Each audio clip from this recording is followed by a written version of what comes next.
Assalamualaikum warahmatullahi wabarakatuh. Apa kabar Anda semua? Kembali berjumpa dengan saya Hersman Arif dari Forum News Network.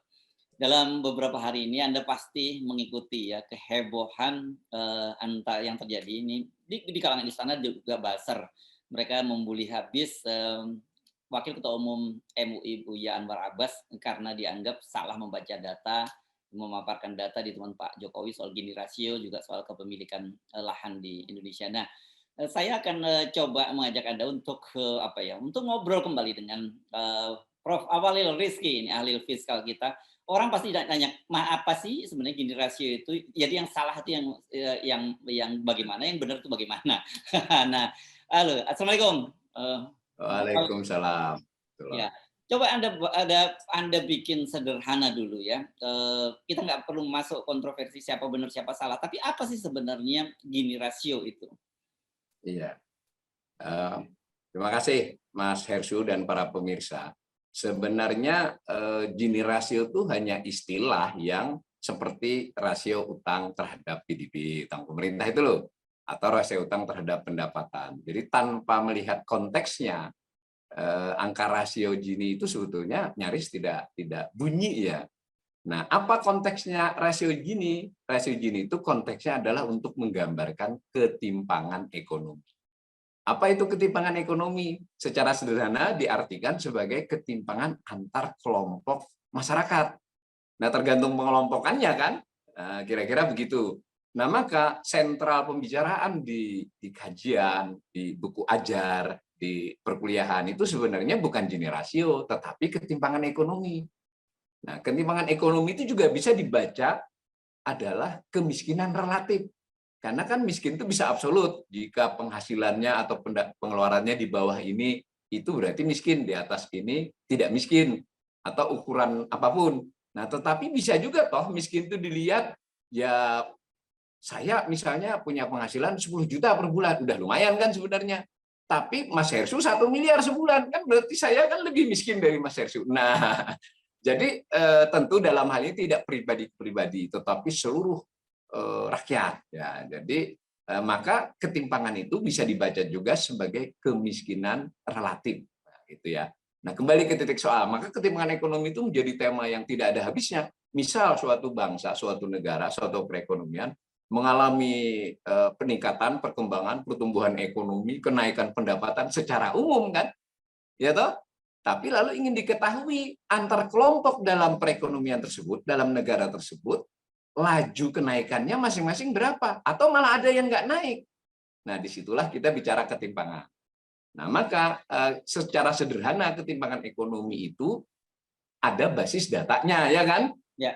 Pengelompokan dulu, kemudian basis data dari kelompok tersebut. Nah, basis data dulu, jangan pengelompokannya.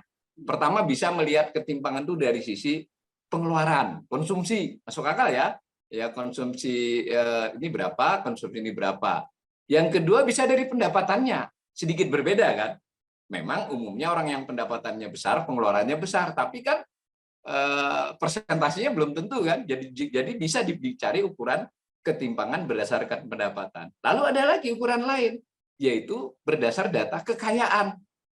Toh kalau orang yang sudah sangat kaya, itu tidak seluruhnya duitnya dikeluarkan, toh penghasilannya karena saking banyaknya. Sehingga ukuran pengeluaran tidak relevan buat yang kaya. Karena dia mungkin hanya sekian persen dari pendapatannya dipakai untuk pengeluaran. Dan pendapatan tersebut karena kekayaannya dan seterusnya. Pokoknya dipakai kekayaan.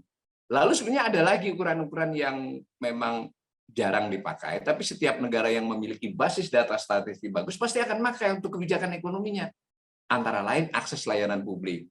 Misalnya akses kesehatan, kepada pendidikan. Ya ketimpangan bisa diukur juga dari situ. Bisa juga kepada kesempatan berproduksi. Misalnya lahan. Lahan itu bisa dilihat aset, Mas, tapi bisa dilihat juga kesempatan berproduksi karena misalnya negara tersebut pertanian. Jadi 5 minimal ya. Tapi yang paling umum itu 3 tadi, pengeluaran, pendapatan, kekayaan. Itu berdasarkan sumber data, data yang dilihat. Lalu kelompok kan tergantung. Kita mau membagi masyarakat menjadi 10 kelompok, bisa kan? 10% terbawah itu disebut biasanya desil 1 kan, desil 2 sampai Nah, semacam itu sampai 10 kan 10%, bisa juga 20%, bisa juga 1%, Mas. Semakin mengelompokkan itu kan semakin presisi. Nah, kalau secara matematis, kalau ketika dia dibuat 1%, itu berarti 1% orang dapat berapa? Misalnya pendapatan ya, dari 100%. Nah, itu digambar jadi grafik, disitulah didapat angka yang disebut Gini rasio. Kurang lebih begitu. Ya, ya, ya, ya. Intinya menggambarkan bahwa pada seluruh populasi komunitas itu bagaimana pembagian antar mereka. Nah, kalau dia datanya pengeluaran, ya pengeluaran gitu. Jadi misalnya 10% teratas yang misalnya 10 kelompok tadi, pengeluarannya itu mencapai 20% dari seluruh konsumsi. Ya ibarat kue kan dia dapat paling banyak nih kalau kue lebih tepatnya. Lalu 10% terbawah dia hanya dapat 3% dari total 100% pengeluaran. Nah, pun demikian pendapatan. Nah, Ya. kalau Gini itu pakai angka matematis, menghitung itu dengan matematis, lalu didapat angka. Nah, hanya saja selalu ukuran Gini rasio itu ukurannya 1 atau 100%. Jadi kalau dia 0, berarti itu semua orang itu dapat sesuai dengan presentasinya. Itu berarti mendekati 0, itu Bagus. berarti rata. Setiap orang dapat sama. Ya. Kalau 1 itu sangat ekstrim. Sedikit orang yang teratas dapat semuanya. Nah, maka angkanya kan 0 sampai 1. Ya, Boleh ya. 0, boleh persen. Nah, makanya angka Gini rasio itu misalnya 0,390, 0,3. Nah, tetapi tadi kembali Gini rasio dikaitkan dengan datanya. Gini rasio dalam hal apa? Dalam hal pengeluaran, dalam hal pendapatan, atau kekayaan? Beda. Nah, sayangnya untuk Indonesia, kita masuk Indonesia, hanya tersedia satu macam data. Gini rasio, untuk Gini rasio ya, pengeluaran. Mengapa? Karena BPS mampunya melihat itu. Pendapatan dia tidak mampu, tidak berani, mungkin dia bisa menduga. Nah, tetapi pengeluaran ini dianggap cukup mencerminkan pendapatan, dekat lah. Sehingga orang kadang-kadang confuse pemerataan pendapatan, sebenarnya pemerataan pengeluaran. Oke. Itu pun BPS kalau Indonesia tidak ini berdasarkan tidak berdasarkan seluruh data, Mas. Ya, okay. Tapi berdasarkan survei, karena survei yang namanya Susenas setiap 6 bulan. Waktu kita bicara kemiskinan, nah dari situ juga diukur Gini rasio. Kurang lebih begitulah prinsipnya untuk mengukur ketimpangan. Jadi kira-kira gampangnya yang terjadi di Indonesia untuk menunjukkan Gini rasio ini adalah bahwa orang pendapatan terbesar, antara orang pendapatan terbesar dengan yang terendah itu sekarang rasionya adalah 0,39 tadi yang disebut. Tentu caranya 1% digambar pakai algoritma, Mas. Tapi ya prinsipnya mengukur ketimpangan itu ya, rasio. Nah, jadi kan gini ya. Jadi semakin rendah Gini rasionya itu semakin bagus. Nah, bagus, semakin merata. Ya. Nah, saya ingin kaitkan ini dengan pidato dari Buya Anwar Abbas. Sempat nonton belum? Belum sempat, cuma baca beritanya. Tadi sudah dapat filenya tapi belum sempat lihat. Cuma saya baca berita simpang siurnya baca. Ya. Nah, saya sempat nonton berkali-kali. Bahkan ini saya jadikan konten karena saya coba memahami. Di situ jelas sekali bahwa Buya Anwar Abbas menyatakan bahwa Gini rasio kita itu sebelum Pak Jokowi berkuasa itu 0,41 gitu ya. Dan setelah Pak Jokowi berkuasa itu turun jadi 0,39. Saya khawatir karena orang tidak memahami konsep Gini rasio, dianggap bahwa pernyataan turun itu dianggap sebagai mendowngrade keberhasilan Pak Jokowi kan gitu. Itu kan saya kira pemahaman yang salah.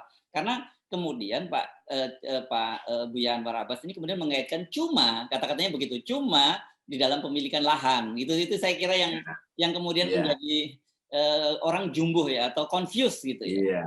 Nah, itu gimana menjelaskannya? Ya kalau betul yang seperti katakan Mas Hersu, berarti Pak Buya itu benar. Berarti untuk menggambarkan Gini rasio turun itu sebenarnya membaik maksudnya. Ketimpangannya loh yang membaik, lebih merata sedikit. Sekalipun nanti saya akan jelaskan bahwa saya juga tidak sepenuhnya sependapat dengan beliau.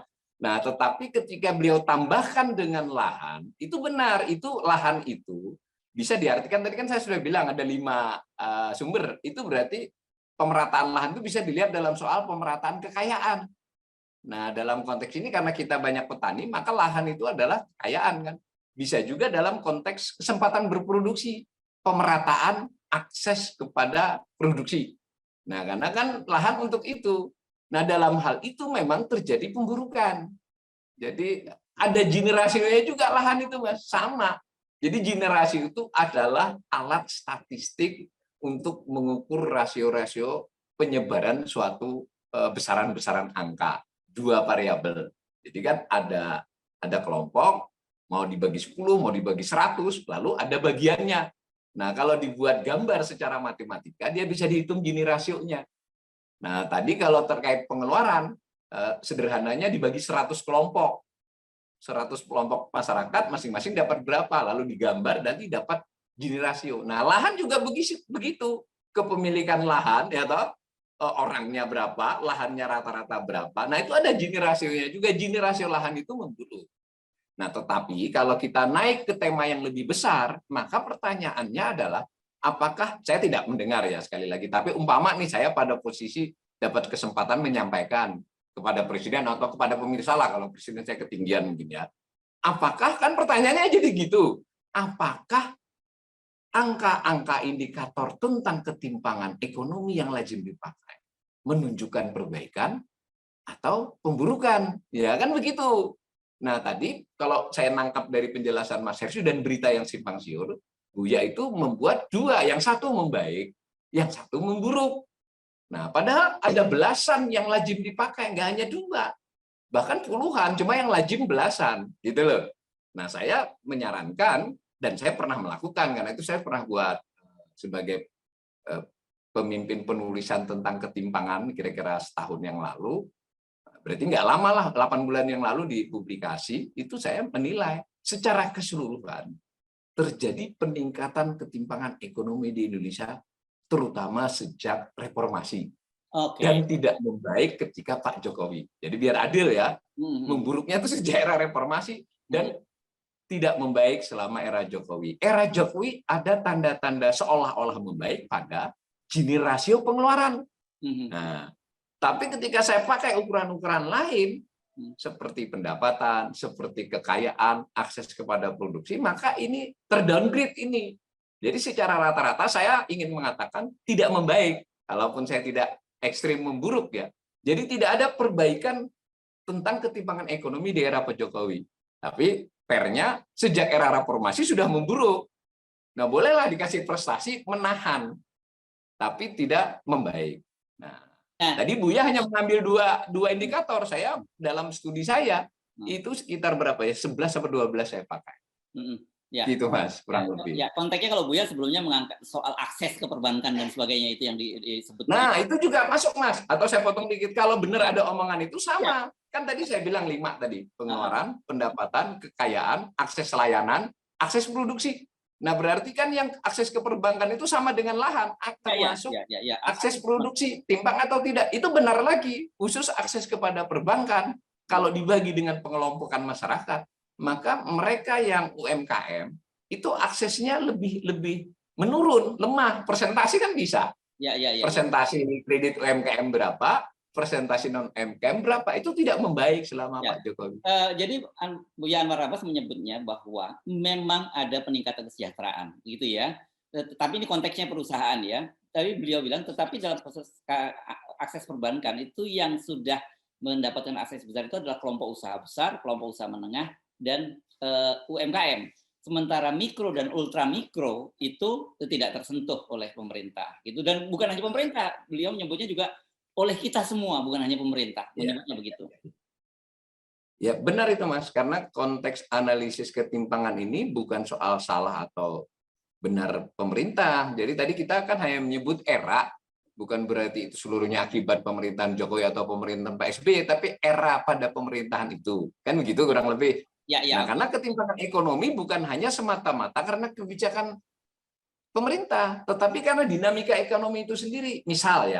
Misal ketika ekonomi berkembang sedemikian rupa, di mana orang-orang yang asetnya, yang kekayaannya, yang akses kepada produksinya adalah berdasarkan memiliki modal, kan dia dapat pendapatan yang sifatnya berbasis modal, entah itu bunga, entah itu keuntungan, entah itu main-main investasi yang menimbulkan gain, kan begitu. Sementara kalau dia adalah tenaga kerja, Terlepas itu tenaga kerja terampil seperti Mas Hersu ataupun cleaning service, tukang itu ataupun buruh lepas. Dia kan mengandalkan tenaganya, kan dia dapat juga. Nah, ini kan masyarakat tanpa melihat pribadi bisa sebuah perekonomian bisa dideteksi pekerja-pekerja jenis ininya berapa. Nah, ketimpangan itu meningkat ketika jaraknya terlalu jauh anunya, lajunya Mas. Kalau dari awal kan sudah beda memang. Ya nggak sama kan orang kaya dengan orang miskin. Tapi problemnya, mari kita terima penilaian Buya itu. Anggap kita menilai di era Pak Jokowi ini secara keseluruhan terjadi peningkatan kesejahteraan. Antara lain dilihat dari peningkatan GDP per kapita kan begitu. Tetapi ketika itu terjadi peningkatan, siapa yang meningkat paling banyak? Atau adakah yang tersisa? Karena orang 100% kan. Nah, ternyata dari kajian saya sendiri itu memang timpang. Yang di paling atas sebutlah 10% melaju lebih cepat dibandingkan yang 40% terbawah. Yang 40% ini kita pisah lagi menjadi yang 10% terbawah. Bahkan nanti dalam hal kekayaan, Mas, ini kekayaan nih. Tadi kan pengeluaran bisa, pendapatan, kekayaan yang 10% terbawah itu turun, Mas. Jadi turun. Jadi bukan kekayaan loh, lain loh dengan pendapatan. Jadi 10% penduduk Indonesia yang terbawah berapa coba kekayaan? Minus, Mas. Ya masuk akal kan minus karena berarti utangnya lebih banyak.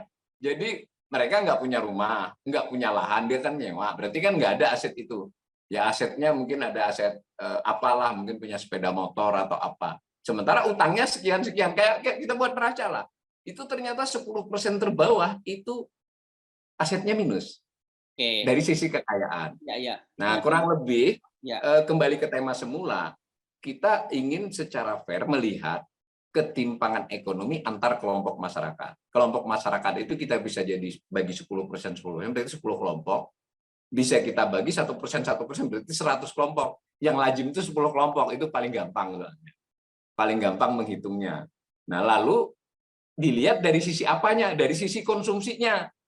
Dari sisi konsumsinya ternyata tidak terlalu bertambah ketimpangannya. Tetap timpang tapi nggak bertambah. Masuk akal karena orang yang bawa ini pun terpaksa konsumsi perkara dia dengan dikasih orang, dikasih bansos atau dikasih saudara atau ngutang, bener nggak? Karena kan konsumsi tidak mempedulikan sumbernya. Ngutang pun kalau dikonsumsi boleh. Maka laju yang 10% terbawah atau 40% terbawah kan bisa tahu berempat kelompok berarti 40% itu tetap lumayan dibandingkan dengan yang atas ini sudah saking kayanya mau nambah apa lagi, bener nggak? Sehingga ini seolah-olah mendekat sedikit itu yang terjadi selama era Pak Jokowi. Nah maka untuk menilai apakah timbang atau tidak nggak cukup data ini, tidak salah tapi tidak cukup. Kita harus lihat pendapatan. Sayangnya data pendapatan nggak ada.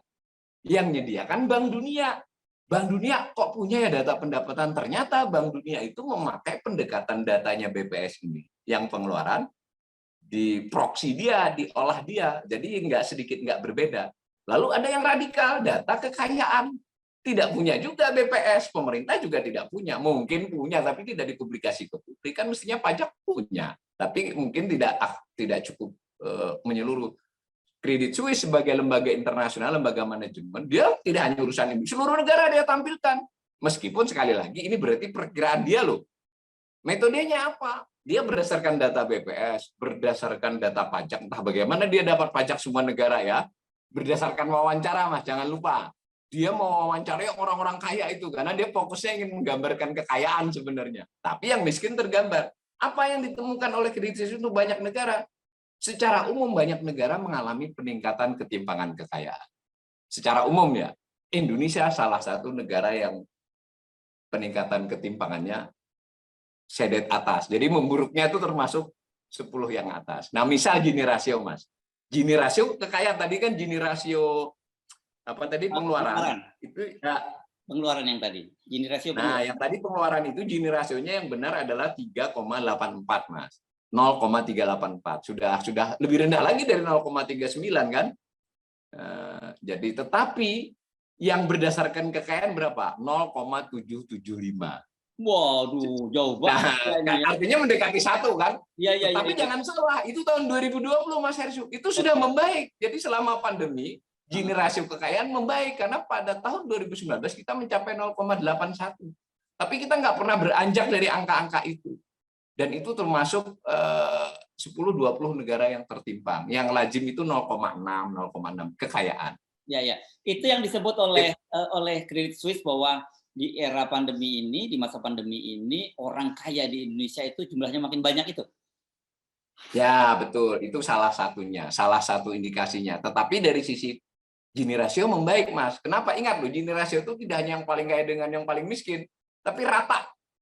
Nah, rupanya yang di tengah itu membaik, Mas, mendekat. Nah, yang tengah. Tapi ketika kita tidak bicara Gini rasio, datanya sama, tapi bicara sisi lain. Tapi yang atas itu berapa duitnya, kekayaannya. Yang bawah berapa. Nah, itu Credit Suisse menemukan di banyak negara itu era pandemi ini yang paling atas itu melonjak. Meskipun Gini rasionya tidak memburuk loh, karena yang tengahnya merapat. Nixon ya, ini memang sedikit teknis. Ya, di Gini rasio itu melihat keseluruhan orang, keseluruhan masyarakat. Sementara kalau yang paling atas itu kan hanya nyoroti yang paling atas. Nah, khusus Indonesia termasuk negara yang orang paling kayanya, beberapa puluh orang paling kaya itu mau meningkat. Nah, untuk mungkin perlu diberi gambaran soal kekayaan ini ya. Kekayaan ini sebenarnya kan lebih si Credit Suisse itu membacanya agak beda dengan BPS ya. Dia bacanya itu penduduk dewasa saja, Mas. Penduduk kita kan 270.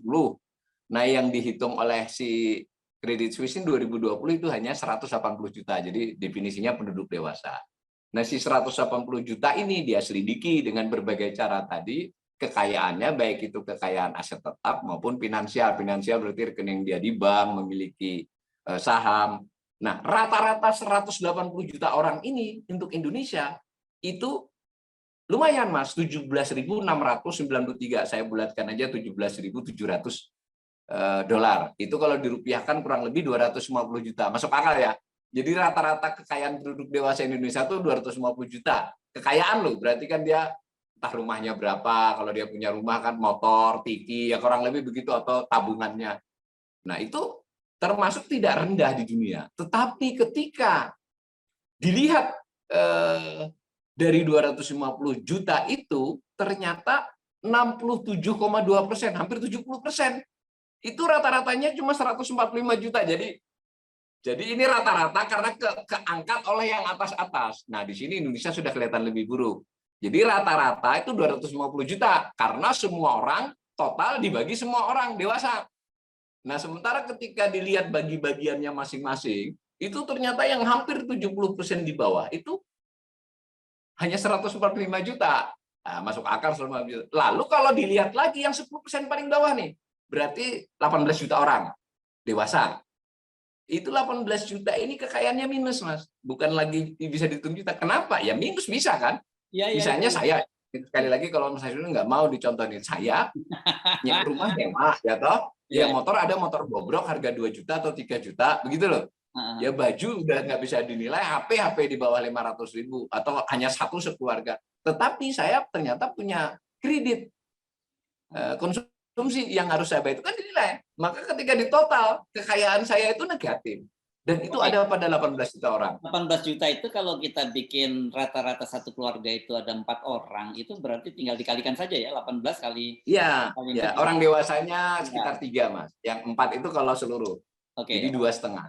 Iya, iya. Iya, Ya sudah. prinsipnya memang begitu. Jadi saya memasuki tema yang agak rumit jadinya bahwa tidak cukup 1-2 variabel untuk menilai apakah satu era itu timpang atau tidak timpang. Dan ketimpangan itu bukan seperti hal lain, dia berlangsung secara akumulasi, membaik atau memburuknya tidak cukup 1-2 tahun. Jadi kita harus, makanya yang paling fair itu memang melihat 15 tahun, 20 tahun. Dan itu banyak studi. Jadi ada studi dari Bank Dunia, misalnya contohnya. Gini rasio sama, Gini rasio pengeluaran yang dipakai.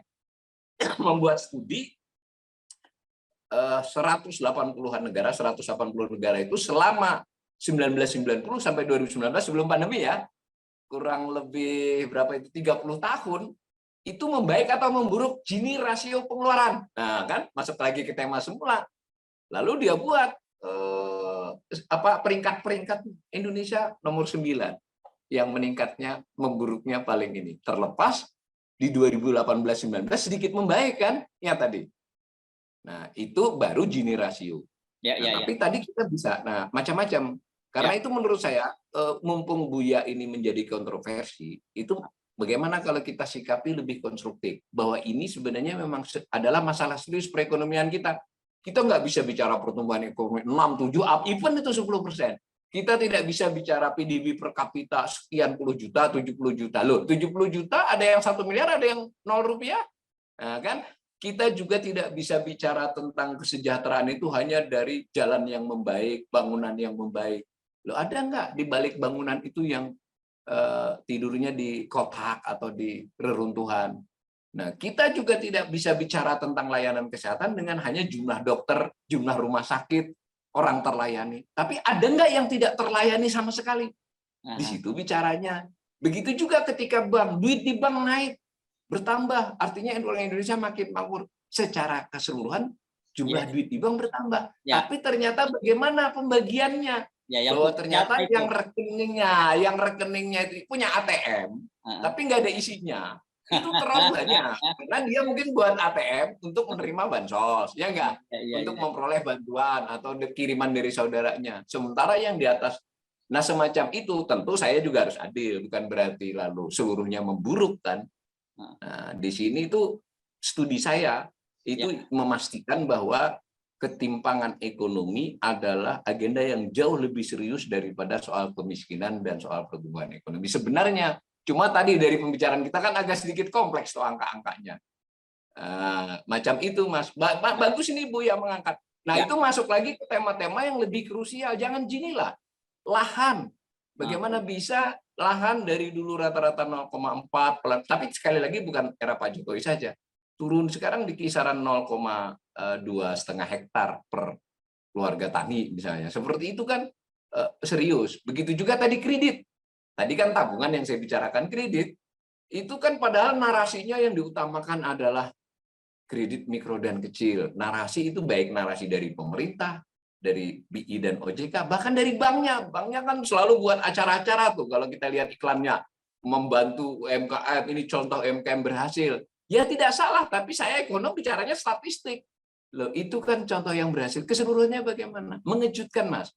Bahwa memang kredit mikro kecil, menengah ya. Mikro itu nilainya menurun, jumlah orang yang menerima menurun dari bank. Nah, tentu bukan hanya salah pemerintah, kan banknya bank swasta banyak. Bank BUMN juga terserah BUMN-nya. Kenapa mereka lalu tidak mau memberikan kepada mikro, bukan tidak mau ya, relatif lebih cepat kepada yang non UMKM? Ada alasan lagi, Bang. Ngelayani satu orang yang kredit 1 miliar, 10 miliar, 1 triliun, dibandingkan ngelayani yang 25 juta, 100 orang, coba bisa kebayang nggak? Kerumitan dan kompleksitasnya satu. Yang kedua, yang kecil-kecil ini dalam narasi orang kecil itu jujur bisa membayar. Nanti dulu Pak, statistiknya tidak demikian. Mereka jujur tapi bisa kan nggak bisa membayar. Jujur itu satu hal kalau nggak ada yang dibayar. Nah, keadaan ekonomi itu membuat pengusaha-pengusaha mikro yang jujur itu tetap sering kesulitan membayar, bukan karena nggak mau bayar, karena hasilnya nggak ada. Berarti urusannya kan bukan hanya bank, tapi perekonomian. Nah, ini kan menarik Buya. Dan Buya kalau menurut saya benar, saya membaca berita-berita itu, nanti saya sempatkan nonton. Lalu ini kan urusan bukan himbauan kepada Presiden juga, kepada kita semua nih, termasuk Mas Hersyu dan saya. Apa yang kita perbuat dengan para tetangga kita itu? Kalaupun ya kalau kita bisa berbagi yang sifatnya filantropis, ya berbagilah sebisa kita. Kalau misalnya saya ini atau Mas Hersyu ada tetangga mau buka warung cuma butuh 10 juta. Dan alhamdulillah kita segitu itu ya masih ke cover lah. Yang kalau dia pun tidak mampu bayar, ya daripada dia pinjam ke bank 10 juta, kenapa kita tidak sebagai tetangga meminjami loh, bukan memberi loh. 10 juta, ya Mas pokoknya nanti nek berarti ya saya dikasih, kalau enggak ya pokoknya jalankan dulu saja. Kalau yang melakukan itu banyak manusia, Mas, apalagi terorganisir lewat lembaga. Itu menurut saya konteksnya.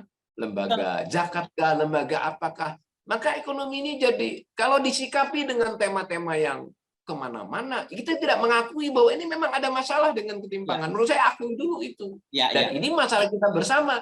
Pemerintah tidak sepenuhnya bisa disalahkan, tapi kan dia kepala keluarga. Dia harus mendorong dong. Nah, kurang lebih begitu. Saya nangkapnya begitu, Mas. Saya kira ya, karena kemarin ketika saya simak lagi, sekali lagi saya sampaikan, saya berulang-ulang nonton, Buya memang menyatakan seperti itu. Buya Anwar menyatakan begitu, bahwa ini bukan hanya persoalan pemerintah, tapi bukan tanggung jawab pemerintah, tanggung jawab kita bersama. Jadi sebenarnya clear. Jadi menurut saya satu, kenapa kita melakukan pembicaraan kali ini adalah satu, membuat semacam literasi kita tentang ketimpangan. Yang kedua, mestinya kita juga mengimbau secara proporsional kalau melihat ada data. Kalau ada kritik data itu ya jangan langsung baper, jangan langsung bully. Dan bukan hanya bully, memaki-maki itu kan nggak pas gitu. Oke, sekali lagi saya ucapkan terima kasih. Tapi ini memang rada ini topik yang berat. Tapi saya sepakat bahwa melihat segala sesuatu itu jangan hanya statistik saja, ya besaran-besaran statistik, karena kita bisa salah nanti di detailnya, kan gitu ya. Apalagi kalau bicara soal ketimpangan gitu, PDB besar, tetapi itu siapa yang punya duit besar gitu di bawah. Betul sekali. Iya.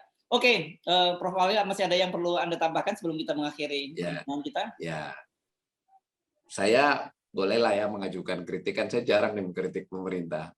Terlepas dari tadi saya bilang ini urusan kita semua, tapi menurut saya pemerintah terlalu membesar-besarkan arti Gini rasio untuk menunjukkan ketimpangan, lalu jadi tidak menggambarkan kenyataan yang sebenarnya. Gini rasionya sedikit membaik, sedikit loh Mas, tetapi ketimpangannya tidak membaik. Nah ini kan komunikasi seperti ini sebetulnya tidak ada masalah. Mengapa? Karena di banyak belahan bumi pun di dunia itu ketimpangan ada kecenderungan memburuk. Justru itu pemerintah berperan untuk memperbaikinya. Dan kita semua. Begitu, Mas. Sepakat soal itu ya. Saya kira next time kalau ada kritik-kritik semacam itu, nggak perlulah muncul kehebohan, nggak perlu muncul macam-macam. Mari kita perbaiki bersama-sama, karena saya kira ini kan menjadi tanggung jawab kita bersama tadi ya. Tidak hanya tanggung jawab pemerintah, kita sendiri yang seperti Anda tadi sebutkan, yang punya kelebihan ya bisa membantu tetangga kiri dan kanan. Terima kasih Prof. Walil Rizky atas perbincangan kali ini. Assalamualaikum warahmatullahi wabarakatuh. Waalaikumsalam.